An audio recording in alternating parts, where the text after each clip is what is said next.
మీ అందరికీ కూడా ఒక విషయం చెప్పాలి. నారా లోకేష్ గారు ఎడ్యుకేషన్ మినిస్టర్ గారు చరిత్రలో ఎప్పుడు ఇలాంటి ఎడ్యుకేషన్ మినిస్టర్ నేను చూడలేదు. గుడ్ డెసిషన్స్ తీసుకోవాలి. పిల్లలందరూ స్కూల్లో చదువుకునే వాళ్ళకి హైజీన్ ఫుడ్ కావాలి, హైజీన్ వాటర్ కావాలి. వాళ్ళందరినీ కూడా బాగా చూసుకోవాలని ఏకైక ఉద్దేశంతో రీసెంట్గానే పిల్లల మధ్యలో కూర్చొని వాళ్ళ చంద్రబాబు నాయుడు గారు కానీ, ముఖ్యమంత్రి వర్యులు కానీ, నారా లోకేష్ గారు కానీ అక్కడ భోజనం చేసి ఒక మెసేజ్ని పాస్ చేశారు ఆంధ్రప్రదేశ్ మొత్తం కూడా. నేను ఎందుకు ఇంత మంచి మినిస్టర్ మనకు ఉన్నారని చెప్పడానికి ఉదాహరణ ఏంటంటే, మొన్న వేములపూడిలో మా నియోజకవర్గంలో కేజీబీవీ హాస్టల్లో మనకి అక్కడ కస్తూర్బా గాంధీ బాలిక విద్యాలయంలో కొంతమంది పిల్లలకు అస్వస్థకు గురవుతే ఆ ఇన్సిడెంట్ని తెలుసుకునేక నేను ఒక్క మెసేజ్ కొట్టడం జరిగింది ఆయనకి. ఆ మెసేజ్ని చూసి ఆ మినిస్టర్ లోకేష్ గారు ఎంత మైక్రో లెవెల్ అనాలిసిస్కి వెళ్ళారని చెప్పడానికి ఏకైక ఉద్దేశంతో ఈరోజు ఈ మెసేజ్ ఇవ్వడానికి అని చెప్పి వీడియో చేస్తున్నాను. ఇది చెప్పకపోతే అందరికీ తెలియదు. ఎందుకంటే ఈ కూటమి గవర్నమెంట్లో ఒక మినిస్టర్ ఎంత బాగా పనిచేస్తున్నారని చెప్పడానికి ఏకైక ఉద్దేశంతో ఈ వీడియో చేస్తున్నాను. ఆయన ఏ లెవెల్ ఆఫ్ అనాలిసిస్కి వెళ్ళారు ఈ ఇన్సిడెంట్ మీద అనేది. చాలామంది మినిస్టర్లు ఇంత ప్రీవియస్ గవర్నమెంట్లో చూసాం. ఆ ఎగ్జామ్స్ పట్టించుకోరు, మార్కులు పట్టించుకోరు, ఇష్టం వచ్చినట్టు వదిలేస్తారు. కానీ ఈ ఎడ్యుకేషన్ మినిస్టర్ నారా లోకేష్ గారు ఏం చేశారంటే, ఆ మెసేజ్ నేను ఎప్పుడైతే పంపించానో ఇమీడియట్గా వాటర్ అనాలిసిస్ రిపోర్ట్ తీసుకురామని అడిగారు.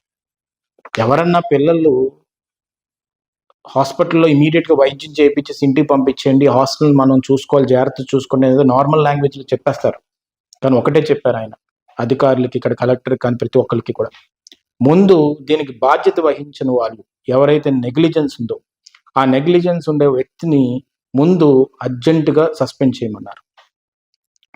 ఆ నెగ్లిజెన్స్ ఏంటి అని తెలుసుకోవడానికి దానికి ఒక రిపోర్ట్ అనాలిసిస్ పెట్టమంటే, ఆ నెగ్లిజెన్స్ ఏంటంటే ఆ జరిగిన ఇన్సిడెంట్ని వాళ్ళ స్కిన్ కాపాడుకోవడానికి అనే ఉద్దేశంతో అక్కడ వి శాంతి అనే ఒక ప్రిన్సిపల్ దాని ఇన్ఫర్మేషన్ ఎక్స్పోజ్ చేయకుండా అక్కడ ఉన్న పిహెచ్సిలోని నార్మల్గా ఆమె వైద్యం చేయించి పంపించేద్దామని ఆలోచించారు.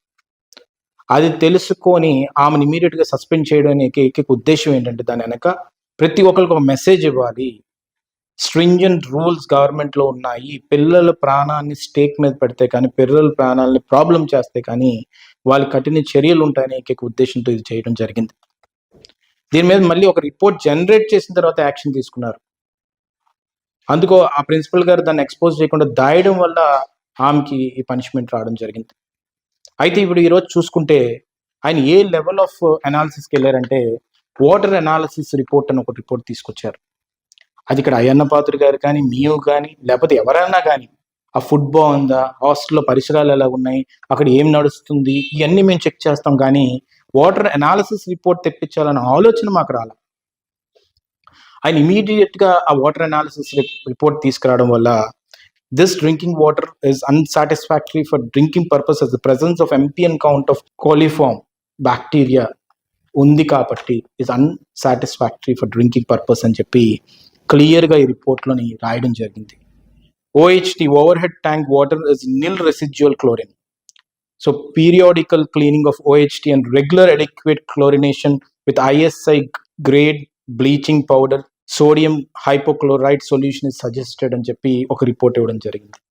దీంట్లో RC levels should be monitored by the PHC paramedical staff by using chloroscope and maintain the log book of residual chlorine levels అని చెప్పడం జరిగింది. దీంట్లో సోర్స్ కనుక్కోవడానికి వాటర్ అనాలిసిస్ రిపోర్ట్ తీసుకొచ్చారు ఆయన. ఆ సోర్స్ కనుక్కోవడం వల్ల ఆ సోర్స్ వెంటనే we can get rid of the bacteria. అప్పుడు మొత్తం అందరూ సేఫ్ ఉంటారు. రేపు ఫ్యూచర్లో కూడా ఏంటి ప్రాబ్లం, సోర్స్ ఏంటి, ఓహెచ్టీని ఈ విధంగా మెయింటైన్ చేయొచ్చు అని ఒక లాగ్ బుక్ మెయింటైన్ చేస్తారని చెప్పి ఆ పారామెడికల్ స్టాఫ్ ఎవరైతే ఉందో క్లోరోస్కోప్ పెట్టి అని అనాలిసిస్ చేస్తారు అని చెప్పి ఇవన్నీ కూడా అంత డీప్ మైక్రో అనాలిసిస్ చేయడం అనేది చిన్న విషయం కాదు.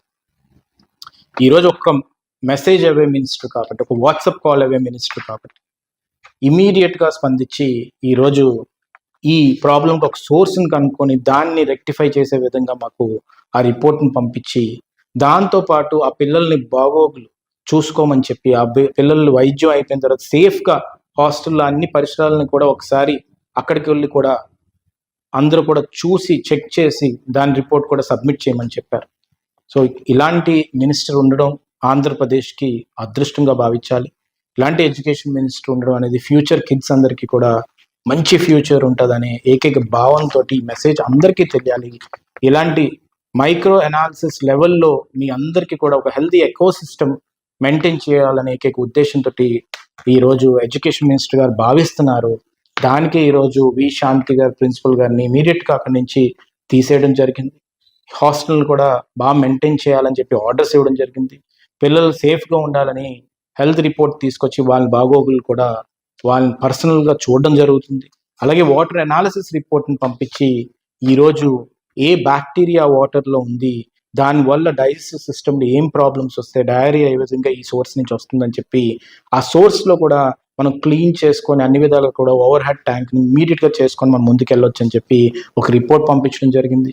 ఈరోజు ఒక్క నియోజకవర్గంలో ఒక్క హాస్టల్లో ఇలాంటి ప్రాబ్లం వచ్చినట్టు ఇమీడియట్గా రియాక్ట్ అయ్యి ఈరోజు ఆ పిల్లల్ని కూడా సేఫ్టీ ఎకో సిస్టంలో పెట్టాలని చెప్పి ఆలోచించే ఎడ్యుకేషన్ మినిస్టర్ నారా లోకేష్ గారికి ధన్యవాదాలు తెలుపుకుంటున్నాను. Thank you.